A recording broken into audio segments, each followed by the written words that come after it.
Look, grab your tea, sit back. Let me tell you about this Rome business, but not like the stuff in history books. Listen to what was really going on. Now, when people say Rome fell, what do they think? Barbarians banging on the gates? Dust and smoke everywhere?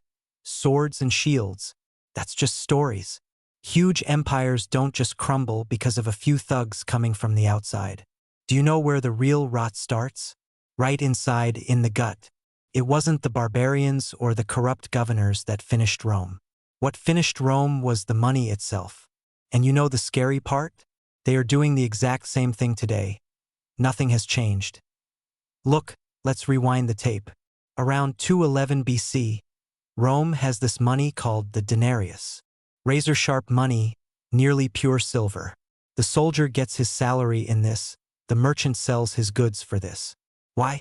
Because there is trust in the money. When a guy holds that coin, he says, "Ha! This is Rome. This is solid." The power of the state and the value of the money were joined at the hip. But running a state is expensive business, my friend. You got the army, the roads, the water. By the 2nd century, things started going south. Enemies on the border, no peace inside. The coffers were bone dry. The emperors saw that if they raised taxes, the people would revolt. So they thought of a cunning little trick. Messing with the money's setting. Numbers don't lie. At the start of the empire, under Augustus, the money was 95% silver. Then a guy named Caracalla came along and dropped it to 50%. By the time of Gallienus, the silver in that coin wasn't even 5%. They basically took a bronze disc, dipped it in a silver wash, and tried to feed it to the people saying, "Here is your money." Did the public buy it? Of course not. Inflation exploded. The wheat you used to buy for 1 coin suddenly cost 50. And who took the hit? The little guy, the citizen, as always. Soldiers asked for a raise. Merchants said, "I'm not taking this tin money," and turned to gold or started bartering. Once trust escapes, you can't hold it back. The emperors thought, if we print more money, it'll get better. But the more they printed, the more they sank. Then the place turned into a complete madhouse. They call it the crisis of the 3rd century. 50 years of chaos, blood, and tears. One emperor rises, and before his seat even gets warm, another one has him killed. Why? Because the financial system was bankrupt. The farmer plants his field, but the crop isn't worth any money. So he just abandons the land and runs. An emperor named Diocletian came out and said, "I'll fix this." He issued something called the Edict on Maximum Prices. He said, "Wheat will be sold for this much, wages will be this much, and I'll take the head of anyone who disobeys." Look, can you run a ship by shouting orders at the ocean? Of course not. The black market exploded. Shops closed down. People realized that laws can't fix rotten money. Eventually, Rome abandoned that silver money entirely. Constantine came out, minted a pure gold coin called the solidus. And the Eastern Rome, the Byzantines, took a breath. But the West was already on life support. When the money was hollowed out, the empire was hollowed out too. The army dissolved, trade stopped, trust vanished. So when those barbarians arrived, they really just delivered the final kick.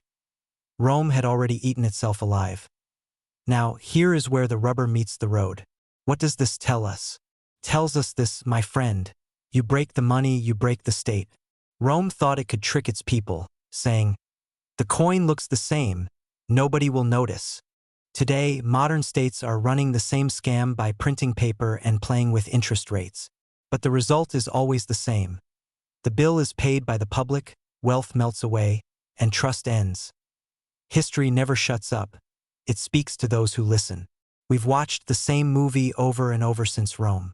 Look at Germany. After World War I, they printed money like crazy to pay their debts. The result? In 1923, people were going with wheelbarrows just to collect their salary.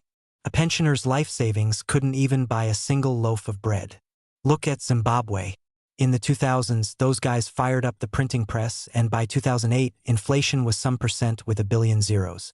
Bread bought in the morning cost double by the evening. Again, it was the citizen who suffered. Don't go too far. Look at America. In 1971, Nixon came out and said, "The dollar's tie to gold is over. I'm the guarantor. They've been printing money ever since. Maybe we aren't carrying it in wheelbarrows, but what you bought for $1 in the 70s costs $6 or $7 now.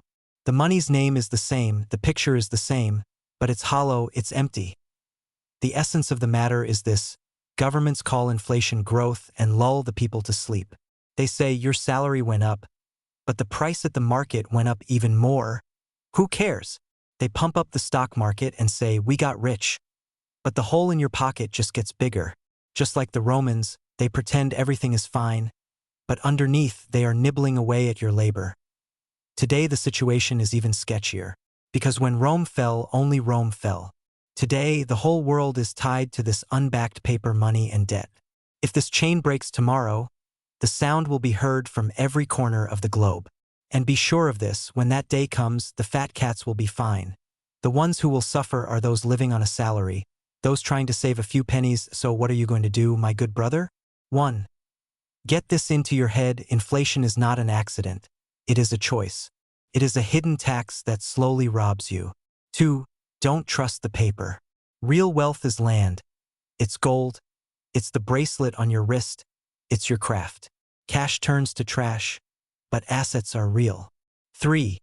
Don't say nothing will happen to us. The Romans laughed too. The Germans didn't believe it either. But history doesn't do favors for anyone. The fall of Rome tells us this: the moment trust in money ends, the screws come loose in society. Contracts become lies, trade stops, the government loses its grip. The enemy at the gate is the final part. The real killer is that printing press inside the treasury. Long story short, they say history doesn't repeat itself, but if you don't learn the lesson, it will crush you like a steamroller. Whatever those crooked emperors in Rome were, today's system is the same. Money is a fragile thing. It doesn't handle power well. All right then, if I sparked a light in your head, I'm happy. Hit that subscribe button. Father History has a lot more to tell us, and we're going to spill it all.